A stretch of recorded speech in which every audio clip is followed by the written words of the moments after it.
কথা স্পষ্ট করে বলে দিতে চাই, ভারতের যারা সেপারেটিস্ট আছে বাংলাদেশে আমরা তাদেরকে আশ্রয় প্রশ্রয় দিয়ে যে সেভেন সিস্টার রয়েছে সেটাকে বাংলাদেশ থেকে, ভারত থেকে আলাদা করে দিব। এই বাংলাদেশকে ভারত একটা ফিলিস্তিন বানাইতে চায়।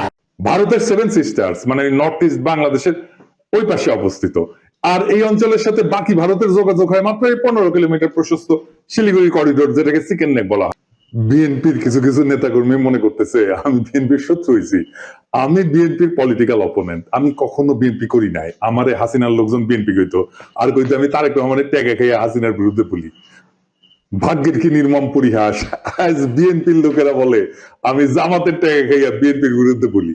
আপনাদের এটা সব পরামর্শ দিই ভাই, পলিটিক্যাল অপোনেন্টকে বুদ্ধিমত্তার সাথে ডিল করেন। রাজনীতি করতে আসছেন, আপনার অপোজিশন থাকবে, আমার লোকের তেদরামি করতে আসেন না ভাইজান। আমি অনেক দরদ নিয়ে ক্রিটিক করি আপনাদের দলে। এটা যদি সহ্য না হয়, আওয়ামী লীগের যেভাবে ট্রিট করতাম সেভাবে যদি ট্রিট করতে বাধ্য হইতে হয়, তাতে আপনাদেরই ক্ষতি। আপনাদের যে ফাজলামি দেখি তাতে আমার কোনো ছেড়া যাবে না, আপনার বাচ্চারা ক্ষমতাও নেই।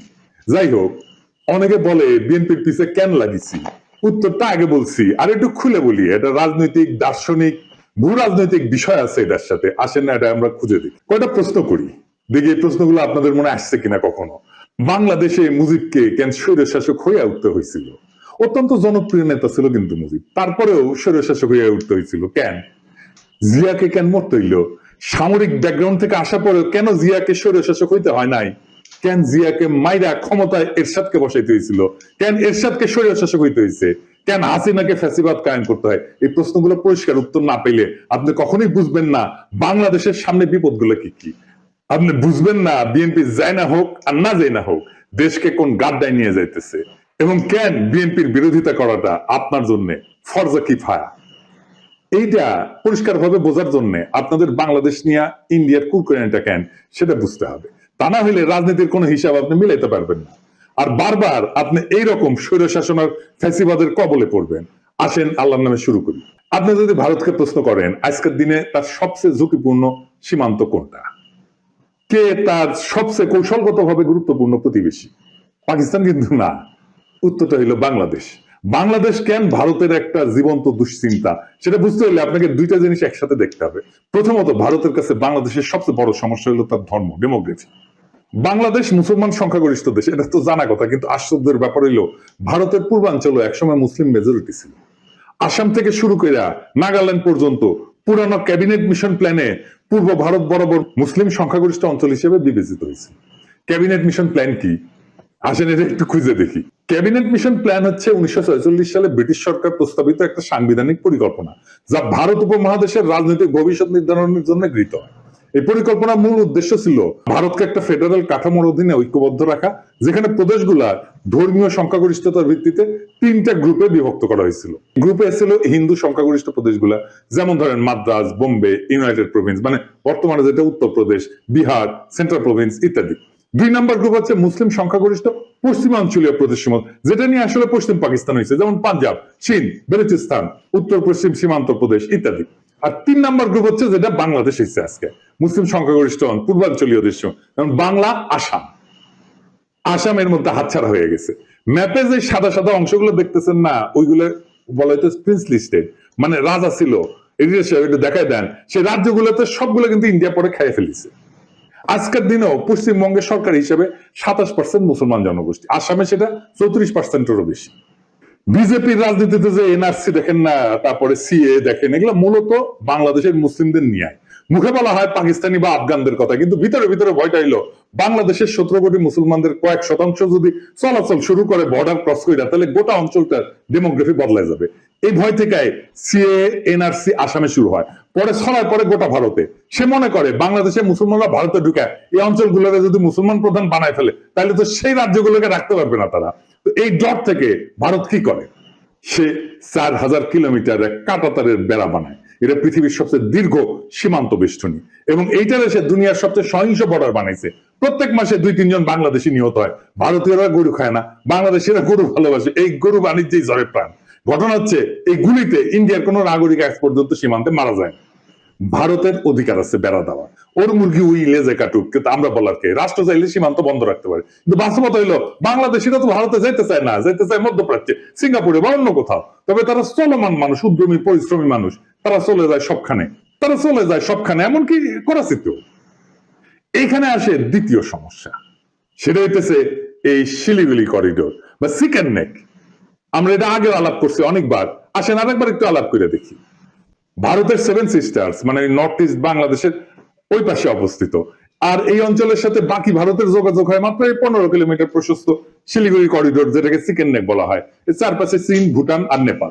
এই করিডোর যদি কেউ একদিন কেটে দেয়, তাইলে উত্তর পূর্ব ভারত বিচ্ছিন্ন হয়ে যাবে, ভয়টা এখানে। আর তার উপরে নর্থ ইস্ট নিজেই একটা বিশাল সমস্যা। ত্রিপুরা, মিজোরাম, নাগাল্যান্ড সবখানে গোষ্ঠীগত সংঘাত, ধর্মীয় ভিন্নতা, ভাষা সংস্কৃতির বৈপরীত্য, অনেক জায়গায় বিদ্রোহ হইতেছে, আবার অনেক জায়গায় বিদ্রোহীরা মায়ানমারের বিদ্রোহী গোষ্ঠীর সাথে যুক্ত। তাহলে ভারত ওইখানে যুদ্ধ বাঁধলে ট্যাঙ্ক পাঠাবে কিভাবে, সেনা পাঠাবে কিভাবে, ভারী অস্ত্রশস্ত্র পাঠাবে কিভাবে? বাংলাদেশ ছাড়া কোনো উপায় নাই। তাদের প্রয়োজন ট্রানজিট এবং করিডোর। চট্টগ্রাম বন্দরের মাধ্যমে ত্রিপুরায় প্রবেশ বা রেলপথে পূর্বাঞ্চলে যাওয়ার সুবিধা, এটাই ভারত দীর্ঘদিন ধরে চাইছে। কিন্তু ভাবেন একবার, আপনি একজন বাংলাদেশি, আপনাকে কাঁটাতারে ঘিরে রাখা হইলো, তারপরে বলা হইলো ভারতীয় ট্রাক যাবে আপনার দেশের একদিক থেকে আরেক দিকে, ভারী সরঞ্জাম যাবে। তিতাস নদীতে মাটি ফেলাম, নদীতে বাদ দিয়া রাস্তা বানায় ভারী সামরিক সরঞ্জাম পাঠাইছিল একবার, মনে আছে না? দেখেছেন কেমনে মাটি ফেলায় তিতাস মেরে ফেলাইছিল? এই রাস্তা বানানোই হয়েছিল ইন্ডিয়ার পণ্যবাহী ভারী ট্রাক নেওয়ার জন্য। তো এই যে সিস্টেম, এটাকে রাজনৈতিক ভাবে বিক্রি করা অসম্ভব, মানে বাংলাদেশের মানুষ তো মানবে না। তাই দরকার একটা গণবিরোধী ভারত বান্ধব সরকার, যারা এই চুক্তিগুলো চুপচাপ করে ফেলবে এবং জনগণ কিছু জানাবে না। এই হইলে পুরা কাহিনী। ভারত কেন বারবার বলে বাংলাদেশ আমাদের সবচেয়ে গুরুত্বপূর্ণ মিত্র? কারণ কৌশলগত দিক দিয়া বাংলাদেশ ছাড়া ভারতের নর্থ ইস্ট অচল, কিন্তু ধর্মীয় দৃষ্টিভঙ্গিতে ভারত মুসলমান পছন্দ করে না, তাই কাঁটাতারে বেড়া দিছে। আবার কাঁটাতার দিয়ে ঘিরে দিলে তার সেভেন সিস্টার্স অরক্ষিত হয়ে পড়ে। এই এক শাখের করাত, যাইতেও কাটে আসতেও কাটে। তাই বাংলাদেশে ভারতের সবসময় এমন শাসক দরকার যে ভারতের অনুগত হবে এবং তাদের মতে বন্ধুভাবাপন্ন হবে। ভারতের প্রতি বন্ধুভাবাপন্ন হইলে বাংলাদেশের জনগণ হয়ে উঠবে সরকার বিরোধী, তাই তাকে হইতে হবে স্বৈরাচার। বাংলাদেশের 3টা ভারত বান্ধব সরকার ছিল, মুজিব, এরশাদ আর হাসিনা। 3টাই স্বৈর শাসক। জিয়া আর খালেদা জিয়া এই 2জন প্রবল ভারত বিরোধী ছিল জন্য তাদের স্বৈর শাসক হইতে হয় নাই। একজনকে মরতে হয়েছে, আর একজনকে বিষ প্রয়োগ হত্যার চেষ্টা করা হয়েছে। আমি প্রমাণ সহ এপিসোড করেছিলাম, খালেদা জিয়াকে বিষ প্রয়োগ করা হইতেছে, দেখে নিয়েন যদি দেখে না থাকে। তাইলে এই যে মির্জা ফখরুল বলে ভারত বন্ধু দেশ, এটা শুনেন কি বলে। ভারত আমাদের প্রতিবেশী, সবচেয়ে বড় প্রতিবেশী, আমাদের বন্ধু। আমাদের যুদ্ধের সময় 1971 যুদ্ধের সময় আমাদের সহযোগিতা করেছিল।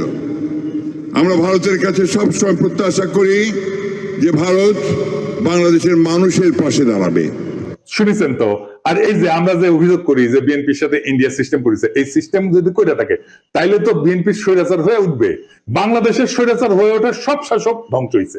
বিএনপির নেতা কর্মীদের বলতেছি, আপনারা কি চান বিএনপি ধ্বংস হয়ে যাক? আমরা রাতারাতি বিএনপির মতো একটা দল তৈরি করতে পারবো, তাইলে ক্ষতি কার হবে? বিএনপির হবে নাকি বাংলাদেশের হবে? আজকের এপিসোড দেখার পরেও যদি আমাদের বিএনপি শত্রু বলে মনে হয়, তাহলে কিছু বলার নাই। নিজের নিজে মারতে চাইলে কেউ তারা ঠেকাইতে পারবে না। তাই যারা এখন ঘুমায় আছেন তারা জেনে রাখেন, আপনার ঘুমের দাম ভারত থেকে বুঝে নিচ্ছে। আপনার ভূখণ্ড ব্যবহার করে, আপনার নদী হত্যা করে, আপনার ভবিষ্যৎ বন্ধক রেখা, আপনার গণতন্ত্রকে লাশ বানায়, তারা আগ্রাসনকে সৌহার্দ্য বলে চালাই দিচ্ছে। আর আপনি একটা দলকে বাঁচাতে গিয়ে পুরা জাতিকে খাদের দিকে ঠেলে দিচ্ছেন। বিএনপি যদি আবারও এই খেলা না বোঝে, যদি তার নেতৃত্ব আবারও ভারতের পায়ের দিকে মুখ করে বসে থাকে, তাহলে মনে রাখবেন স্বৈরতন্ত্র কারো আপন হয় না। আপনি ভারতকে বন্ধু পাবেন, ভুল করেন না। ভারত কখনো বন্ধুত্ব চায় না, সে দাসত্ব চায়, করিডোর চায়, চুপচাপ মাথা নত করে সরকার চায়। আপনি যদি আজও সেই স্বপ্নে ভাসেন যে ভারত আপনার পাশে দাঁড়াবে, তাইলে আপনি ইতিহাস পড়েন নাই, রাজনীতি বোঝেন নাই, স্বাধীনতা মানে জানেন না। এখনো সময় আছে, সোজা হয়ে দাঁড়ান, আপোষের রাজনীতি ছুঁড়ে ফেলে দেন।